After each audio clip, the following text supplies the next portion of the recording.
যার দুই নয়নে দেখলে যারে দিলের ময়লা থাকে না, যার দুই নয়নে দেখলে যারে দিলের ময়লা থাকে না। কেউ জানে না কেউ বুঝে না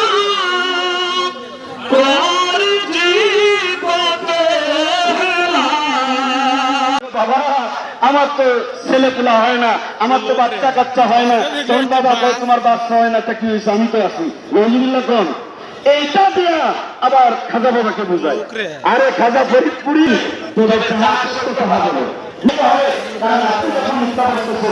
মেলা লোক হে কত শহরের দেখি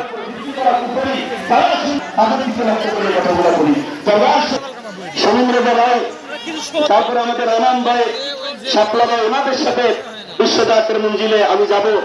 আমাকে বলা হলো এই বাঁশের খেদমতে বাঁশের ঘুরে যাওয়ার জন্য। আমি দক্ষিণবঙ্গের মানুষ, তো চিন্তা করলাম এই বাঁশের ভুল এইটা কিভাবে পানির উপরে ভেসে যাবে, এটা আসলে সম্ভব না। যদি ডুবে যায়, যদি মারা যায়, যদি ঢেউয়ের ভিতরে পড়ে যায়, ঝড়ের কবলে পড়ে যায়, অবস্থা খারাপ।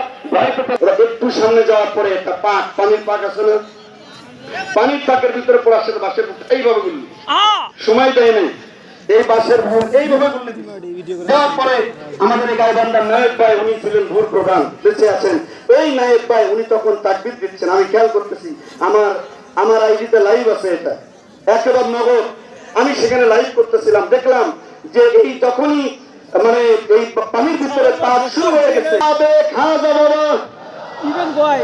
যখনই বলছে, প্রথম বলছে নারায়ে তাকবীর আল্লাহু আকবার, যখন বলছে মাযহাবে খাজা বাবা জিন্দাবাদ, খাজা বাবা ফরিদপুরি জিন্দাবাদ, যখনই খাজা বাবার কথা বলছে, আমার আল্লাহ তাআলা আমার পীর ও মুর্শিদের ওসিলায় এই বাঁশের ভুট্টা সাথে সাথে ওই পানির ভিতর থেকে স্বাভাবিক করে দিয়েছেন। এখানে আমাদের সেই জাকের ভাইরা কিন্তু এখানে আছেন, মিথ্যা বললে আমাকে বলবেন, তো কোনো ছাড় নাই, কোনো ছাড় দেওয়া যাবে না, সত্য সঠিক কথা আমাদেরকে বলতে হবে, ঠিক কিনা ধরে বলেন আমার প্রিয় ভাইয়া। তখন আমি সেই ভিডিওটা দেখলাম, আমার ভাই পাও কেটে গিয়েছিল, আমাকে একটু দেখেন, আমি একটু বাইরের থেকে নদী দরবার শরীফ থেকে নির্দেশনা মিলাদ কিয়াম করতে হবে, আমরা মিলাদ কিয়াম করতেছি, মিলাদ কিয়াম সুন্দরভাবে আমরা মিলাদ কিয়াম করতেছি।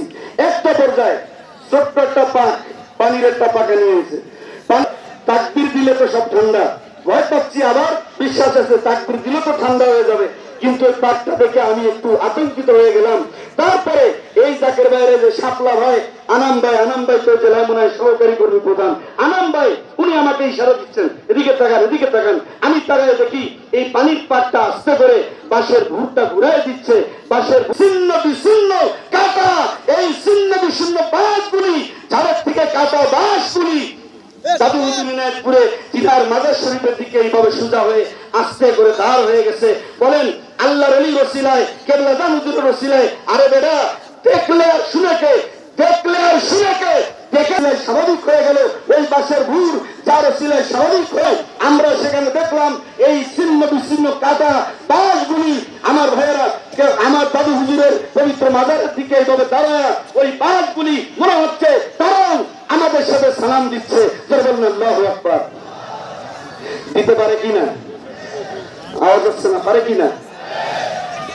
বেলালের মিনারায় উস্তুনে হান্না, সেটাই পড়লে নামাজ 2 রাকাত, গুনাহ তোমার হবে মাফ। সেটাই পড়লে নামাজ 2 রাকাত, গুনাহ তোমার হবে মাফ। কান্দি আপনার দিদারের আশায়, আল্লাহর নবীজি আপনাকে দেখিতে মনে চায়। আমার গুলি এমন ভাবে বাঁশগুলি বাঁধা, আমার ভাইয়েরা এই বাঁশগুলি দাদু হুজুরকে সালাম দিচ্ছেন, তখনই মুনাজাতের ভিতরে কান্নার রোল পড়ে গেল। বললাম বাঁশ হইয়া পাখি হইয়া আমার খাজা পড়েছিল, কিন্তু আমরা চিনলাম না, আমরা হতভাগা। আমাদের সিনা লাগবে কি লাগবে না, জোরে বলেন, সিনা লাগবে কি লাগবে না? যুগ শ্রেষ্ঠ মহালি আমার বাবা মা মানা আরে তুই নয়নে দেখলে যারে। আপনারা যারা দেখেছেন আপনাদের দেখেই আমি শান্তি পাই। আপনারা দোয়া করবেন যেন এই সিনিয়র ওলামায়ে কেরামগণের মাঝে থেকে এইভাবে ছোট ছোট করে শিখে দলিল ভিত্তিক আলোচনা যেন এই তরিকতের খেদমত যেন করতে পারি। আমি আপনাদের জন্য দোয়া করি, আপনারাও দোয়া করবেন। দরবার শরীফের সকল আলেম ওলামাদের জন্য আমরা দোয়া করি। যারা আমাদের থেকে দিন প্রচার করে যারা চলে গেছে, বিদায় হয়ে গেছে, তাদের জন্য আমরা দোয়া করি। ওমা আলাইনা ইল্লাল বালাগ। আসসালামু আলাইকুম ওয়া রাহমাতুল্লাহ। গুরুত্বপূর্ণ, অত্যন্ত গোছালো, অত্যন্ত সুমিষ্ট ভাষায় প্রাণবন্ত আলোচনা উপহার দেওয়ার জন্য আমরা আহ্বান করছি।